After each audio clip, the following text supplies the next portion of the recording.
Welcome to the Featured Anime Podcast. I'm your host, Jack. And I'm Rick. And today we are going to be talking about Clevatess, which was a recommendation from Major Montana. Thank you for the recommendation. Appreciate it. Indeed.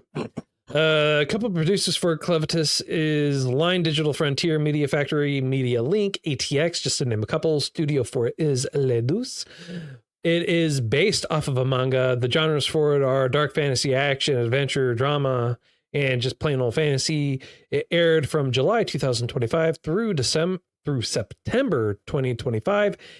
So Clevatess starting off like any other fantasy, and in a world where humans and magical dark beasts are locked in a never-ending war, you are introduced to the main protagonist along with several other heroes. They're journeying to fight one of the four lords of the dark beasts. The only catch is, though, is that they are basically killed almost immediately by the one that they were going there to fight. And that beast's name is Clevatess.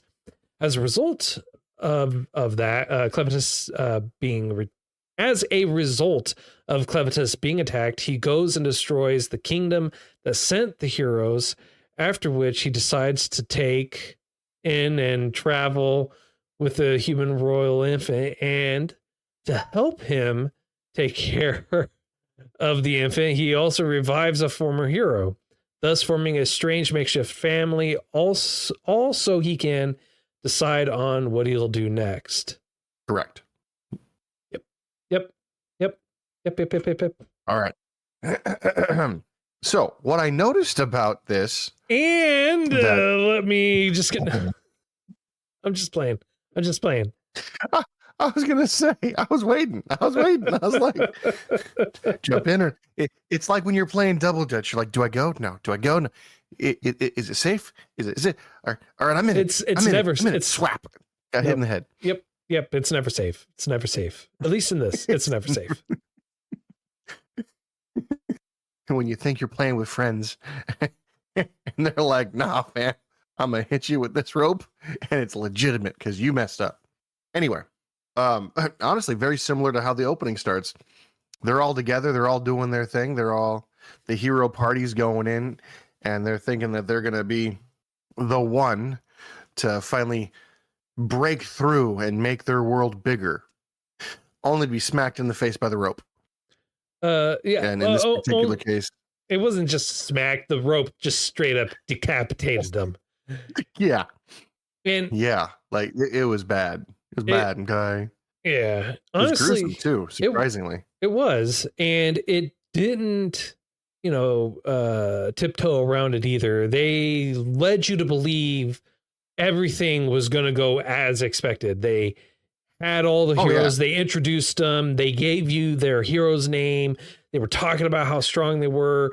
As they were making their way through the hordes of dark beasts, they were just slaying them left and right as if there was no issue or problem whatsoever. Just going through, demolishing. And then, much to everyone's surprise, immediately they are just destroyed. Thoroughly, completely, unquestionably destroyed. In spectacular fashion, too. Mm-hmm. Like, the way that they went about it was just the most beautifully disgusting display of raw power you could possibly hope to do. And one of the things I noticed was in this kind, gentle world. If you haven't heard my sarcasm, it's all in there. In this beautifully kind and gentle world, you'll notice that there's a strong sense of what's right and wrong, and everyone wants to be correct, for lack of a better way to put it. But the issue is, being correct isn't everything. Being correct isn't always what it's cracked up to be. And what I've noticed is just because something is right doesn't make it easily accessible. Could you clarify what you mean? Right doesn't make it. Could you What was that? clarify what you mean by like just because something's right? Like, what do you? Yeah. So what would be right would be everybody deciding to see the bad, evil beasts as evil, as bad, as evil as everything. And what we see is not everything is as simple as it should be, as it could be. The things we think that are bad aren't necessarily bad because of any inherent thing making them bad. They're bad because somebody who's a higher up decided they should be. Somebody who is being controlled by somebody else, as is typical, is dictating the whims of the population. Like the heroes were sent to their grave for no reason other than somebody wanted it that way. Yeah, but no one knows. I mean, like you're getting into the hypotheticals or the ending portion of it. Like not even the king knows. And in fact, the king at the very beginning says, it looks like our power, our ability to refine these is still not yet strong enough or powerful enough to defeat the dark beasts in this generation. He says that at the very beginning. So you're basing it. And I mean, like, died, though, just right? He did. He died like right after he said that. After the heroes died. Yeah, he like said right that. He sent the heroes off. He sent them there to try and kill him. The heroes died, and he goes, it looks like they failed, and it looks like this isn't. Yeah, what you're talking about, thanks for giving everyone a nice spoiler warning. You're talking literally like last episode discussions.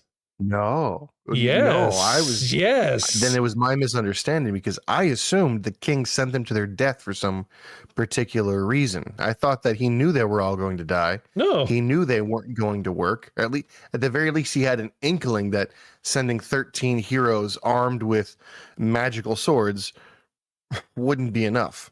He specifically said at the beginning, like, I guess the refining process was not strong enough still in this generation. So that leads you to believe that he thought there was a chance? Yes.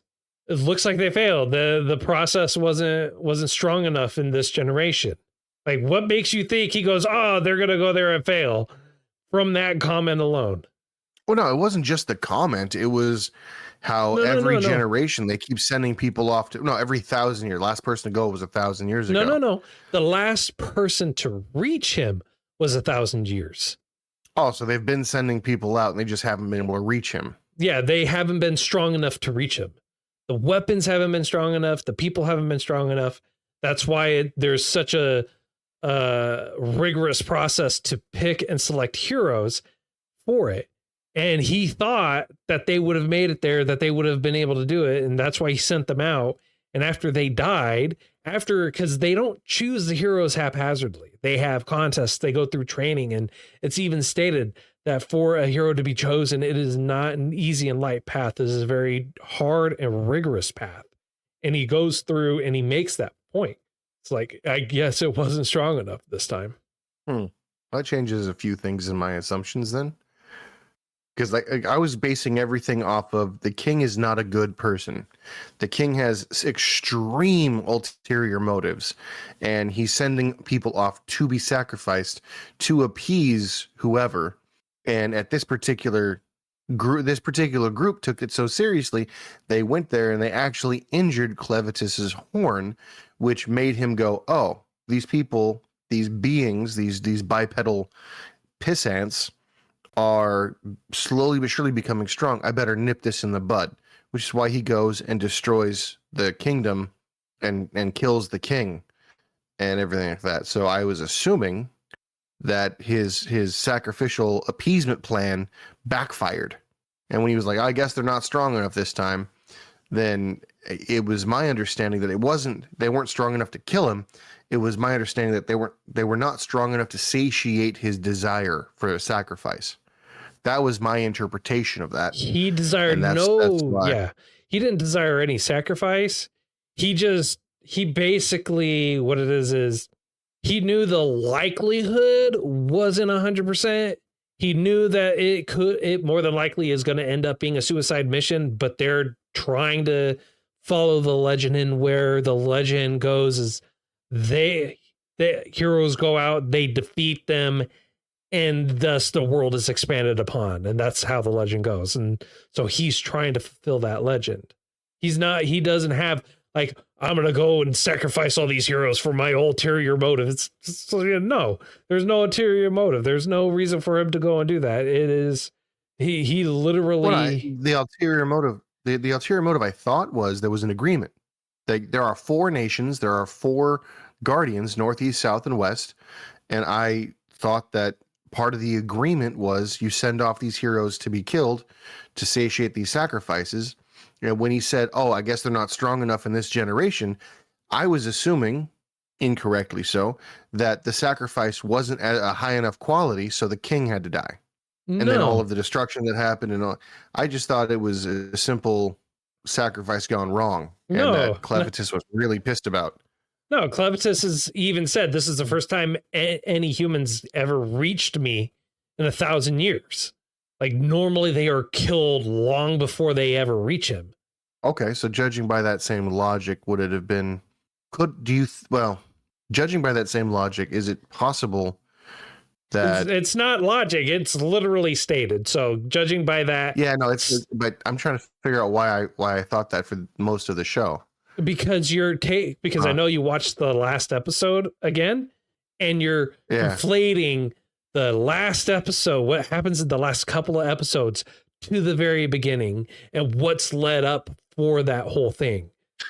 Okay, I can see that then. Because in the last episode, spoiler, all right, there's a lot that comes out, all right, a lot of which that leads you to believe that is what's actually happening. Not necessarily that the king was trying to appease or sacrifice it. He truly believed that there was a tiny chance that they would win. He truly did believe that.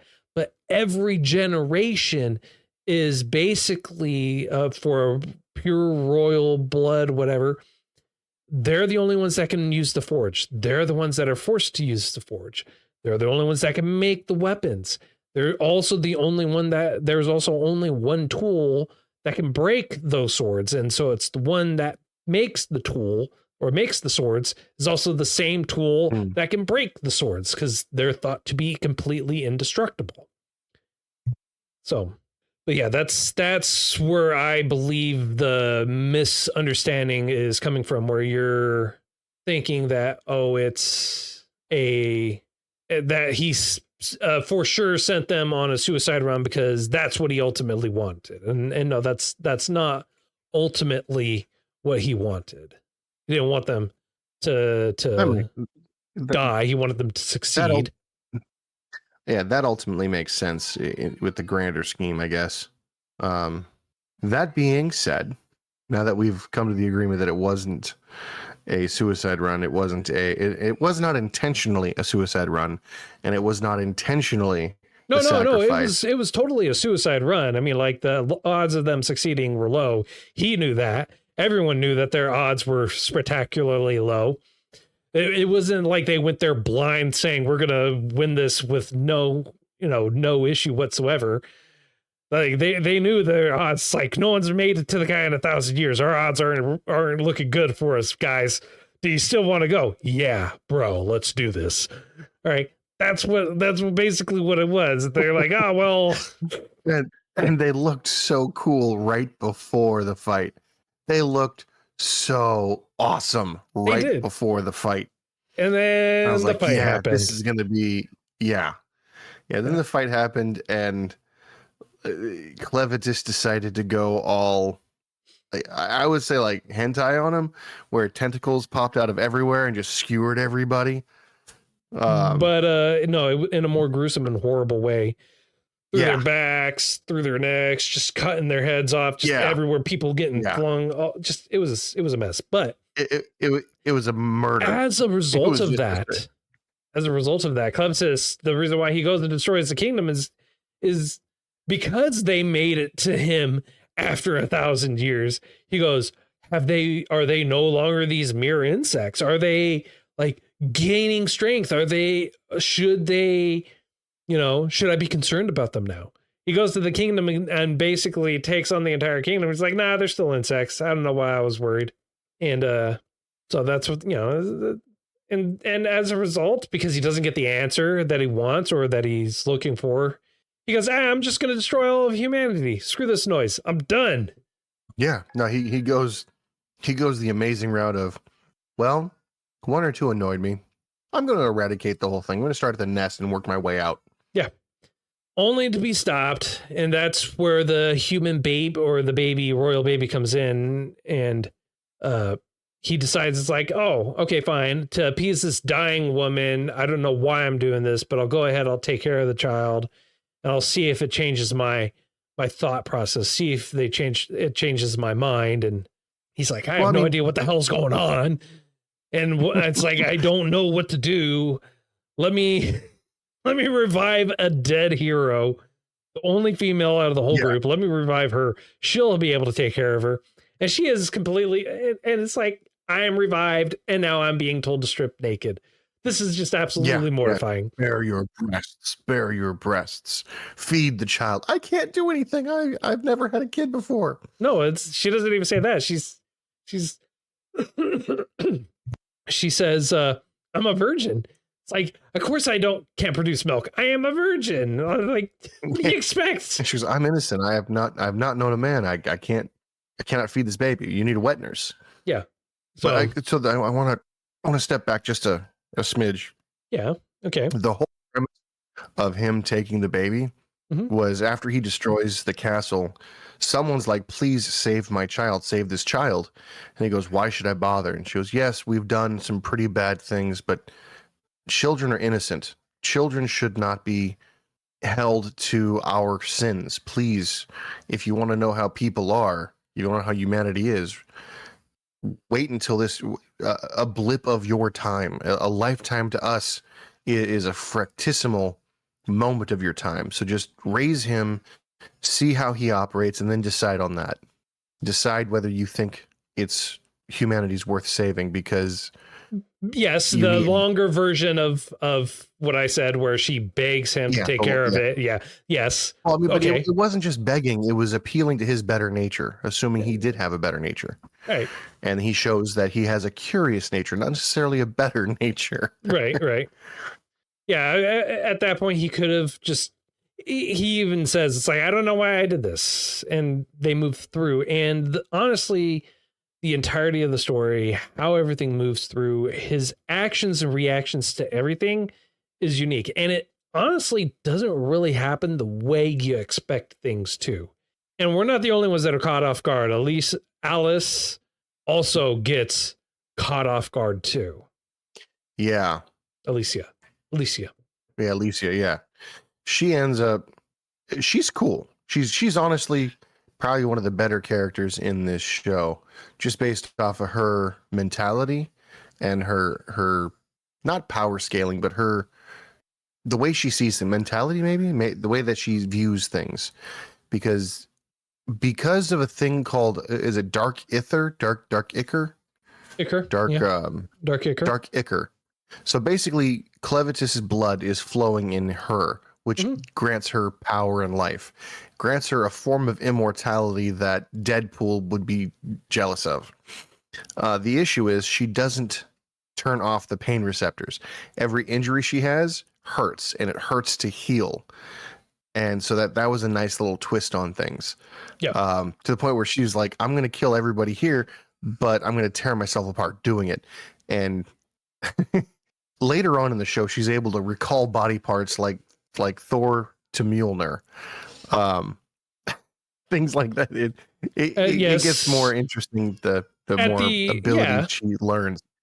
Closer to the end, I said, but before, like, you see just a broken body healing itself, and she's like, it hurts so bad. This is the worst pain I think I've ever endured, feeling my limbs reattach, my muscles reattach, and everything. And she did lose an eye, and you find out there's a limit to the healing ability, because you don't heal so much as you are put back to your original point of when Icar was given to you. No. When Icar was forced into your body. Not quite. And why did she lose an eye? She lost an eye because it was completely destroyed. For the leg, he reattached her leg. She lost the leg. Oh. He didn't replace her eye, so she still lost her eye. And the same thing ends up happening with Naruru. It's not that she regrew or anything like that, the limbs or her teeth or anything. He took parts and put it with her, and which gave her new limbs and teeth and everything, which is why her hair has a different color now too. No joke. Yes. Really? Yes. I did not know that. Yeah. Where did he get the teeth from? Betty. Really? Yeah, everything came from Betty. And when you watch the show, everyone will understand and have that same shock of really? But yes, all came from Betty. Yeah. That makes way more sense of her power limits, her power scaling after the fact. How did you figure that part out? Was it obvious to you? It was obvious, and they also said it. Well, no, I know they said it. Well, I should rephrase. It was said that she had Betty-like strength. I wasn't aware that the strength was literally directly from Betty. I thought it was because he injected so much Icar into her. No, he used Icar because she was still alive. All he did was use the Icar because he can't use Icar in multiple people. He could only use it for one person. Let Alicia die, used his Icar to heal Naruru after he took parts from Betty to rebuild her, giving her the power and strength and everything else. Like basically remade her by combining her with Betty. That is why when the guy comes in and says, "You smell like Betty," her response was that, but that was not why. And Clevatess knows exactly why. No joke. Yes. That's why he didn't go into further details about it. But does that make more sense now? Yeah, I just assumed that she smelled like Betty because of all of the fluids. I wasn't aware it was because of like pieces. Yep.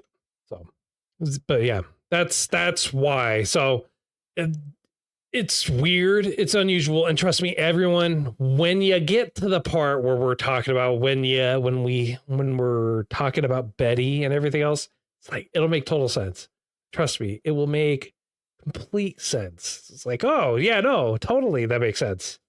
Yeah. So, okay. So that's nice. And what I find kind of interesting is you also have areas where magic is predominant and sought after. And you do have, well, it is sought after, but because it is a relatively new thing, like just within the last, I want to say 20 years, 30 years is when it really came about.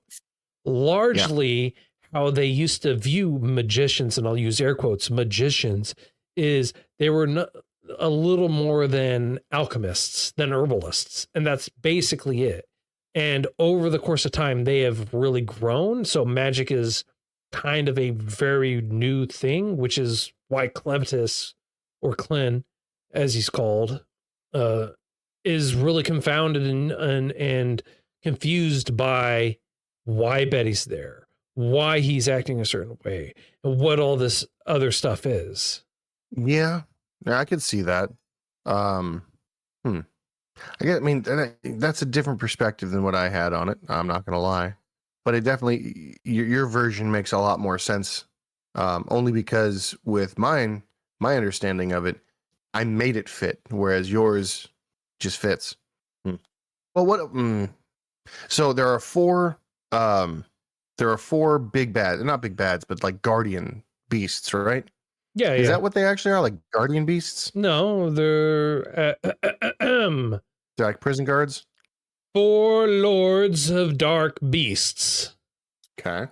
as stated in my opening for the synopsis, Yes. as You know, what they are I get called. their They are titles. called Lord of Dark Beasts. There are 4 of them: north, south, east, west. No, I understand their title, but their function. Like they don't come in, but they also keep stuff out. I assume. We all have to assume because we don't know what it looks like beyond their borders. Right. But of the 4, 2 that we know of actually interact. One is viewed as a god of sorts. One interacts. Second one took Clen, he's taken his own form of interaction. Okay, so that'd be 3 then. And then 3 you of have the the 4. third. Then you have the third one that is not mentioned or talked about until like the last 4 episodes. Yeah, and only because we needed the backstory of the biggest jerk in the show. Yeah, but is he though? Is he the biggest jerk? Yeah, Is he though? I feel like it.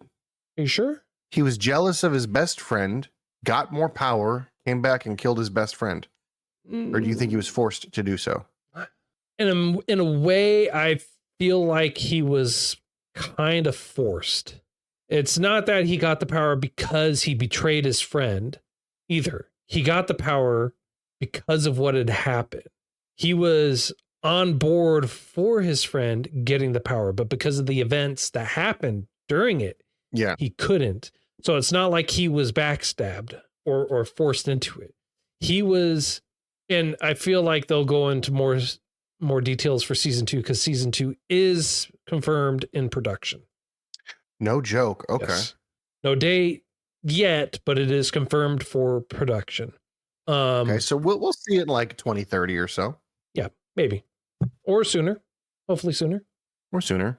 Yep. But yeah, I feel like because of everything that happens and everything that comes out in the last couple of episodes, I feel like with what he's saying, what he's moving towards and everything like that, he has a lot of anger and hatred for the world that's here because he basically states that too, but he's also been told and basically moved into a position to where he can help shed light on everything. That makes sense. Yeah, I can see that. Just some of the key factors in the show, I feel like everyone who attained power did so at the cost of something. Like nobody got power because, you know what I mean? Yeah. I mean, well, you got up to a limit. Like our heroes got strong, not in spite of other people, but on their own. And then once they died and once Alice was brought back, she became much, much, much stronger. So she had to lose a lot to get. No. Really? No. The only thing that she gained was the immortality. The strength. So she was always that strong. No, the strength in general is like, yeah, she has the skill and she is strong, but she is not strong. And the strong is from the swords. And they stated it at the beginning. They stated it later on, and she states it a couple more times. And everyone else knows it too, that the strength all comes from the swords. And you learn more details about the swords at the exact same time, which we will not go into. No, we won't. They but one of the things lightly touch on it. We don't get much details on it, so I feel like there's more to it. But I do feel the like one thing we did get. Okay. Go ahead, by all means. The one thing we did get was from her father, who was a swordsman before he lost his leg. A master swordsman before he lost his leg. During the training, he goes, I've never met anybody, including myself, who can draw out the true potential of a sword like you can. So that was kind of her talent. Yeah. Yeah, it's not, and the thing is he states specifically that, but that's where she excels because she falters in terms of strength. Like you're not the strongest, you can't beat anyone in terms of strength, but you can beat them in terms of technique, and you can draw out the sword's true potential. Okay, I can see that. So that makes sense. Yeah, the swords, those magic swords specifically do draw out and give them strength, which is why Clevatess at the very beginning was like, how are they all so strong? It's because the swords are strong, and they do, again, they broach the topic on how those swords strength and everything like that a little bit in the series. You're not given too much detail. And while we did talk a little bit about some of the more spoilery things at the very beginning, there's honestly, especially at the very end for the last like couple episodes, there are some fairly decent sized twists in here, not to mention how certain people view heroes. You get to see how the world actually views and reviews the heroes, but you also see the people in a way that makes you go, no, I totally can see why they're moving along that path. Now, before we wrap up, I do want to mention one more thing. I do want to say one more thing. The animation style, if you're going into this with a very more modern feeling animation style or anything like that, that is not going to be this. This is very, and I said this in our Discord as well, this is very reminiscent of Miyazaki's animation. So Studio Ghibli, this is very Studio Ghibli-esque animation. When I was watching this, I was immediately thinking Nausicaa, the Valley of the Wind was where my mind immediately went to a little bit. I can definitely see that. I'm not saying it's a straight carbon copy, but it is definitely not the sharp lines that we're used to seeing for a lot of the shows. This was definitely very much more of a I'm going to say fantastical feel in a comfortable way. I can definitely see that. I was going to say, I don't quite agree with your statement 100% until you were like, no, it's not a 1-for-1. Because I was going to say, I don't remember that much blood and guts and gore. Well, not so much guts, but that much violence in Nausicaa of the Wind. I they definitely went, they definitely took notes from there, because the animation style is good. It's convenient. It's easy to watch. It's not shocking. It's not, there are no strobing lights, obviously. But it does take a slightly harsher tone than Nausicaa of the Wind. But yeah, I imagine because of the fantastical creatures coming in and out of the area of the story, you'd almost have to, otherwise you'd get lost. And I mean that as like an animator. It'd just be so much going on that the production would take decades. Well, years. Yeah. Yeah. So, with that, I don't have too much else I can really get into, but I will leave it to you, sir. So on a scale of up to 10, how would you rate this? I'm going to rate this a 7. It was very middling for me. I didn't understand a lot. I had more clarity in our conversation than I did watching the show. I feel like the twists that hit too fast. They were too hard, too fast, too much. They needed to be spaced out a little more. They need to be foreshadowed a little harder than they currently were, in my mind. Just because it didn't drag, but it wasn't fast paced. And then the last 4 episodes were just hit after hit after hit. The pacing was shifted so hard for me that as you said, I had to watch the last few episodes a few different times just to maintain. Continuity is not the right way to put it, but just to maintain relevance and understanding of what's going on.